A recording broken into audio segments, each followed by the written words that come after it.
All right, joining us live now from Washington, D.C. is Zainab Chowdhury, a spokeswoman for the Council on American-Islamic Relations, and from Philadelphia, we're joined by Joe Watkins, a Republican strategist and former White House aide to George H.W. Bush. Welcome to you both, and thanks for being with us here on the Al Jazeera News Hour. Joe Watkins, perhaps if I could come to you first. How does banning all people from 7 predominantly Muslim countries, how does that protect people in the United States? Well, I'm not convinced that it does necessarily, but Donald Trump is now president of the United States. He was elected.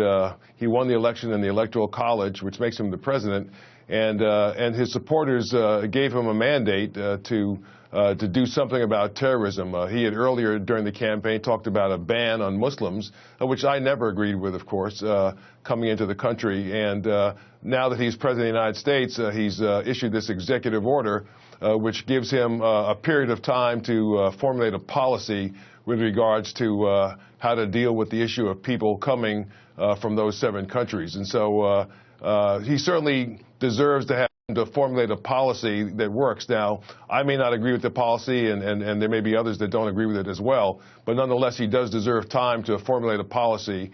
And as President of the United States, he does have the right to make good on some of his campaign promises, whether we agree with them or not. So that's what he's doing. All right, coming back to you in a moment. Dr. Zainab Chowdhury, thanks for being with us.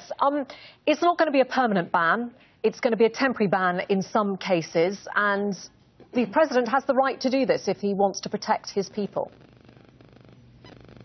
You know, as an American, as a Muslim, and as a civil rights activist, I've been deeply disturbed listening to reports of not only just refugees and immigrants who have been impacted by this executive order, but also by Americans who've also been, who've been impacted on a very real level.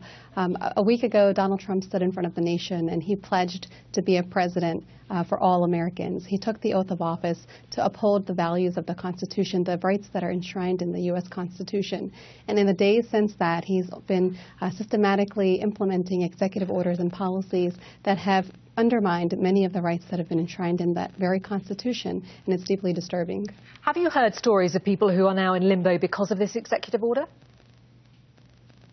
We have, absolutely. We've been receiving reports of, for example, one gentleman was not able to travel to to Iran to bury his mother, who passed away 3 days ago now because of the news of the executive order, the impending executive order at that time. And he was advised by his attorney to not travel abroad to Iran to bury his mother because he's not a citizen. He's a green card holder.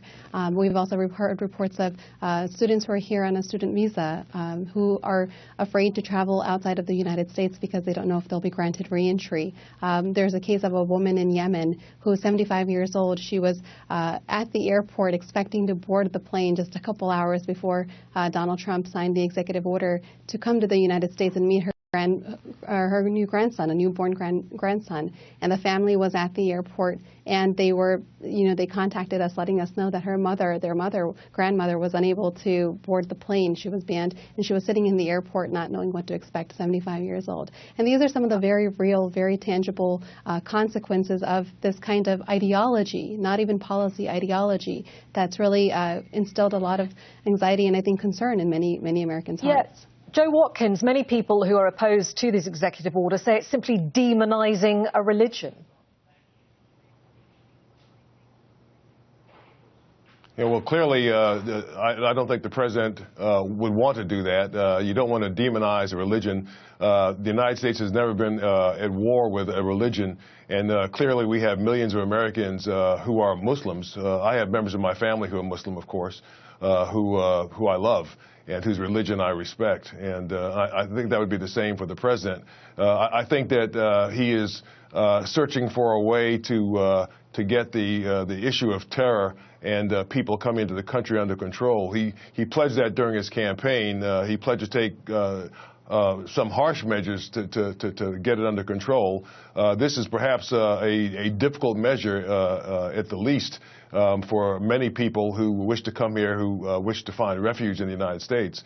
But nonetheless, it's a policy that he's enacted, at least as an executive order, to give himself a period of time to come up with a policy to better control the flow of people into the country and to make sure that terrorists aren't entering the United States. I mean, Joe, how worried are you? You say that you don't particularly agree with the policy. How worried are you that the rest of the world's view of the US as the leader of the free world, that view is now changing since President Trump arrived in the White House? Well, the United States is a country of immigrants. I mean, everybody in the country is somebody whose family comes from abroad, and I've got family all over the world, of course. And I've traveled all over the world and have many friends all around the world. That's the case for most Americans. Most Americans are just 1 or 2 generations away from somebody who came here to this country looking for freedom.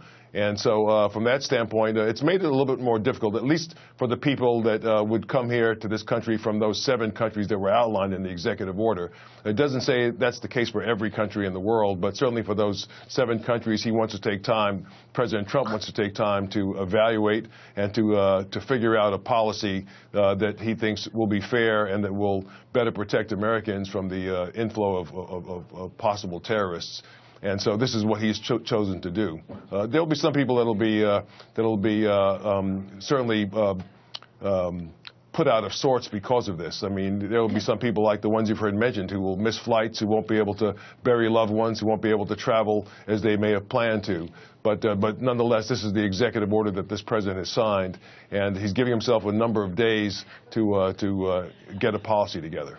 And a final thought to you, Zainab Chowdhury. How confident are you that the outcry, the outrage that we've seen around the world and from within the United States, are you confident that perhaps things could change more quickly, that that executive order could be changed more quickly, that it'll be removed more quickly than it first fears that it's going to be?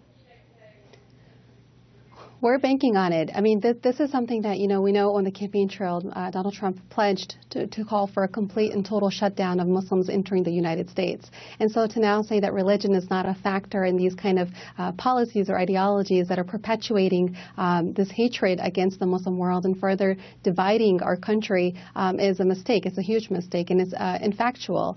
Religion absolutely has a huge role to play. Islamophobia, anti-Muslim bigotry, the against Muslims, the machine that perpetuates Islamophobia in the United States and globally has a huge role to play in these kind of discriminatory policies that isolate an entire group of people based on their religion. I think that time will tell if this is something that's going to be rolled back, but activists and lawyers, attorneys are committed to doing everything we can to pushing back against these kind of policies. Our Constitution does not allow the discrimination against any minority group or any group based on race, religion, gender orientation, or sexual orientation, or what have you. And the idea that now we have Americans who are concerned about traveling outside of the United States, we have people who are abroad who are afraid that they're not going to be able to re-enter the United States to come home to be with their loved ones, is something that I think it's not who we are. It cannot be who we are. And we must continue to work together against these policies to make sure that no American ever feels that they're going to be discriminated against because of their religion. All right, Zainab Chowdhury and Joe Watkins, really appreciate you both coming onto the programme. Thanks so much for your time. Thank you.